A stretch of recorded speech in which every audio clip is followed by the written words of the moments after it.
So a crazy story out of Virginia. A Virginia judge throwing out the case against a registered sex offender accused of exposing himself in women's high school locker room. Richard Cox was arrested in 2024 and claimed it is within his rights because he is a transgender woman.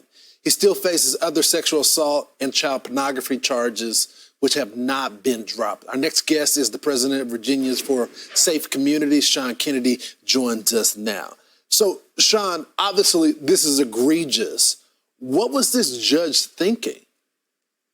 He's basically making an overbroad argument about some Supreme Court and state court decisions that said that sex offender registry restrictions, the idea that he can't be in front of a school or a daycare, is unconstitutional. It's poppycock. It's ridiculous that he would say this because this person is proven to be a sexual predator. He's not been convicted of sex crimes against children once, even twice. It's more than 4 times he's been convicted of things like child pornography and other offenses, indecent liberties. And he's currently facing rape charges against a minor in Fairfax County from the 90s. So this guy is a proven predator. So his presence wasn't benign. He wasn't just using these locker rooms. He was intentionally exposing himself. And in fact, in court documents in the 1990s, when he was initially convicted, he said he gets pleasure from exposing himself to children and women, and he wanted to be chemically castrated. So here, 30 years later, we're telling him, oh yeah, you're welcome in women's locker rooms. There's nothing to see here. It's unbelievable. This is what the court is saying. In that order, the court concludes that the Virginia Code fails both prongs of the constitutional vagueness analysis. For these reasons, the defendant's motion to dismiss the indictment is granted and the indictment are hereby dismissed. He's using the 14th Amendment, which is equal protection. But as you know, once you have been criminally convicted of something, you lose rights all the time. Why is this anything different? No, he absolutely has restrictions on his person that are conditions of his conviction. It's indefinite registry and indefinite limitations on his behavior. He's not a protected class. He's a selected class because they gave him release because he agreed to these conditions. By pleading guilty or being found guilty, he's bound by them. So there's no limitation. The Supreme Court and local court precedents that this judge, Daniel Lopez, cited are not applicable. They were about the general public, defining people broadly as gang members in Chicago or people soliciting prostitution. This is a specific person doing a specific thing at a specific location. That is a allowed class to be limited. And the judge is just flat wrong. And unfortunately, the sort of crazier thing about this is going to the Court of Appeals, which will have to decide if it's going to overturn it in Virginia or let this decision stand, which would set a horrible precedent.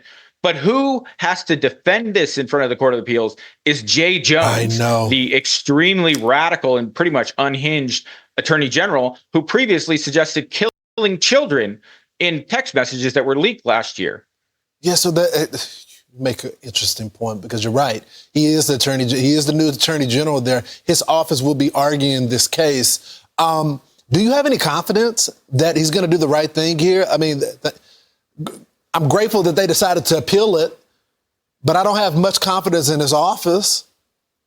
I mean, I'll be honest. I don't think he would botch the case on purpose, but his office has already proven to be terribly incompetent. They misspelled things in the gerrymandering case. I saw that. They spelled attorney wrong. I mean, that's so sloppy. That makes this dangerous when it gets to the Court of Appeals. If there were competent lawyers, this would be a slam dunk to get overturned. But unfortunately, there's very incompetent ones in the Attorney General's office in Virginia. And it worries me that this could basically go sideways and there's no advocate here. So, I mean, if they lose at the Court of Appeals, they appeal to the Supreme Court, but they're the same incompetence there. So there's no real confidence on my part that this is going to not be overturned. I'm worried deeply that Jay Jones could mess this up and this very dangerous precedent could become law. Effectively change the law. Yeah, just so to your point, Sean, what you're saying is that you may have fair judges that aren't as radical as this one right here to litigate this and really take these cases on. But if you don't have a prosecutor's office, attorney general's office that can make the correct motions, that doesn't mean anything. So we're going to be following this case. Thank you so much. Thank you. Well, viewers, in Australia in 2013, they erased these protections on women. And okay, trans people deserve dignity, safety, and lawful access to appropriate facilities. But I believe more so, women also must have privacy, dignity, safety, and female-only spaces.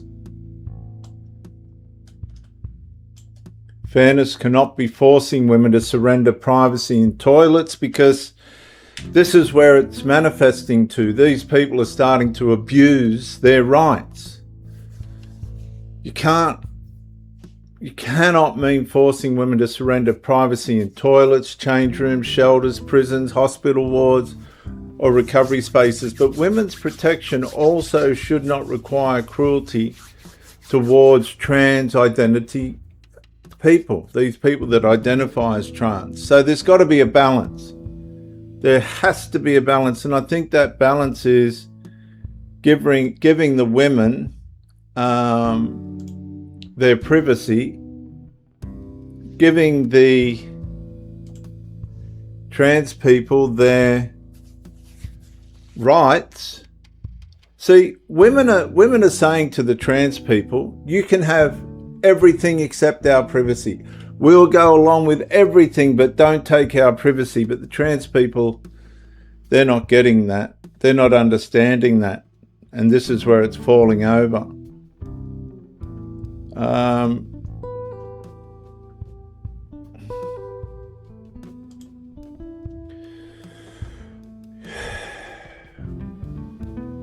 Fairness cannot mean forcing women to surrender their privacy. Just can't be. Just can't. There's got to be a balance. They've got to give the women back their fairness in terms of privacy. The trans people can do what they want. The women are going to let them have whatever they want, but not their privacy. And this is what the law didn't predict in 2013. It went along with, let's just include everybody. But you can't. You can't. You just can't. And the law has to be changed. The law has to be changed.